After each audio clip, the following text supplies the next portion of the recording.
We all know the familiar symbols of the Christmas season, the trees, wreaths, bright lights, and bows. But for happiness and fun, nothing quite comes close to Santa Claus. 207's Don Kerrigan is here with the story of one guy who has made that spirit and image part of his life. Absolutely.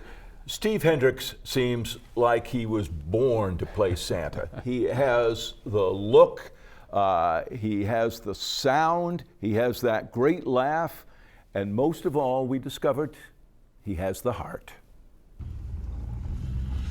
But the good thing is, it's a short drive to work. Short indeed. Maybe just a mile or so, where Steve Hendricks has a trash can waiting.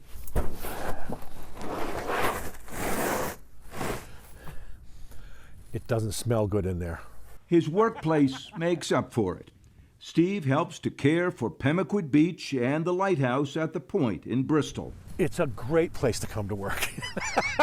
He does everything here, from raking the beach with the tractor to building what's needed. But this is mostly a warm weather job. And when it gets cold, well, Steve's license plate is a giveaway. You know it's true. 10 years ago, when he and wife Jean still lived in Massachusetts, Steve was asked to play Santa at a Christmas tree farm. Jeannie called, got me a suit off the internet, and I put that on, and I fell in love with it. I was sold. I really, really loved doing this. Steve had spent a career running his own car repair business, but always with a beard. I shaved once, probably 50 years ago, and that was enough. I found out, yeah, that's why I grew a beard in the first place. I know how he makes it work, yeah, just like that. And using that beard for Santa changed his life. So the first time you put that suit on and looked in the mirror, what did you think? This is it. You know, this is a great look for me. And you agreed? And I agreed. I certainly did, yeah. Yeah. I had no idea that I was going to be involved in the Santa world as much as I have been. Involved may be an understatement. Steve and Jean Hendricks have embraced his alter ego. Look this way.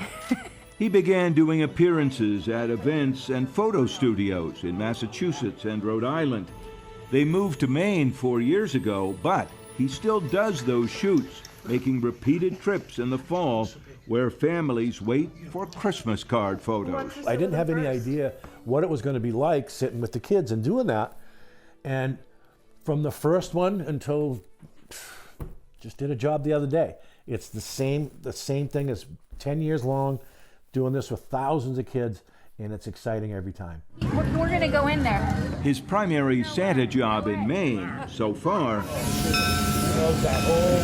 is at the Wiscasset Railroad. Jean says her husband is a natural. Because deep down, he's a big kid.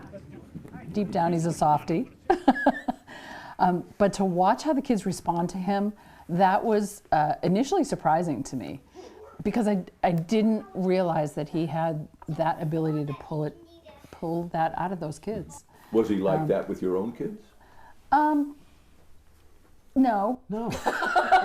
No. No, you can ask him.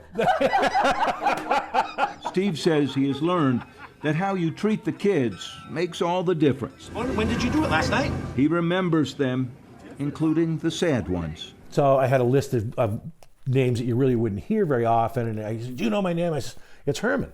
So he stops and he looks funny, and the mom and the grandmother standing behind him, and they're,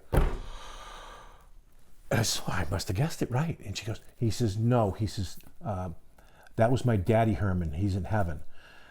So I didn't let that, I couldn't let that miss a beat with it. So I took his hands and I kind of hugged him a little bit, and I said, I know.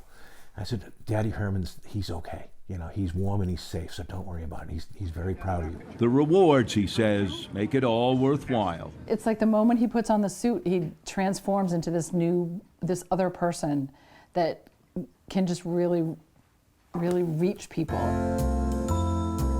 Jean still works her own job, but once in a while will take on Mrs. Claus, but not much. She does make sure the rest of the world gets to see her Santa, creating all kinds of photos, even renting a castle for a shoot. and creating calendars, from shots at the beach or the lighthouse to taking Santa overseas. Well, we do one each year, and we've got this year, the one that we did last year for this year was Santa in Ireland. So that was pretty cool. They kept making photo stops, Jean says, even as they rode on a tour bus. Oh, yes, yes.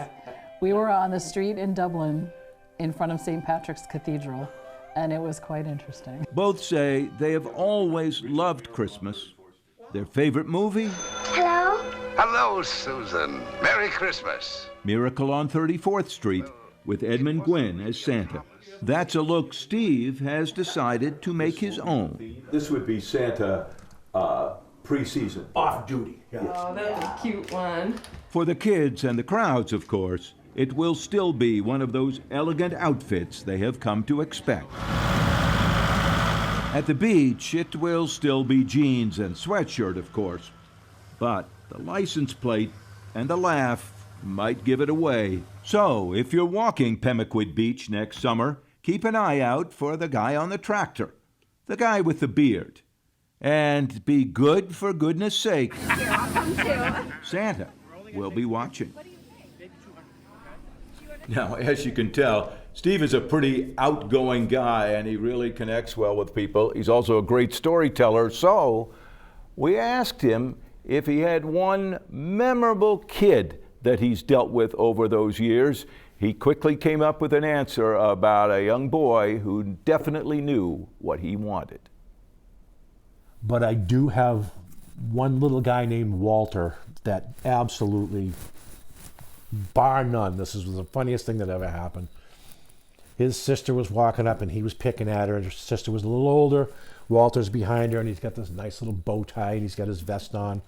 He's got this stern little look on his face, and his sister is just like, oh my God, I can't stand him. So they get up and their parents are like, knock it off, so they're hollering at him. So I said, who'd like to come over first, And I looked at her and she says, take him first, So he just comes over and looked like one of the lollipop kids on The Wizard of Oz. So he's just really stern, and I says, Walter, how you doing? And he goes, I'm all right. And I said, do you have any idea what you'd like to have for Christmas? And he goes, yep, I want a remote control spider so I can scare the hell out of my sister. There was easily 80 people in this line that was waiting, and I'm telling you, the whole place, half of them were on their knees just crying, laughing. Walter never even cracked a smile. And he turned and he walked back behind his father and he stood there and his sister's just like, that's all he needed. Walter stuck in his memory, absolutely. As you can tell, he just loves the kids. Yeah. He loves being Santa and shows. It's a role he was made for. Yep. Thanks, Don.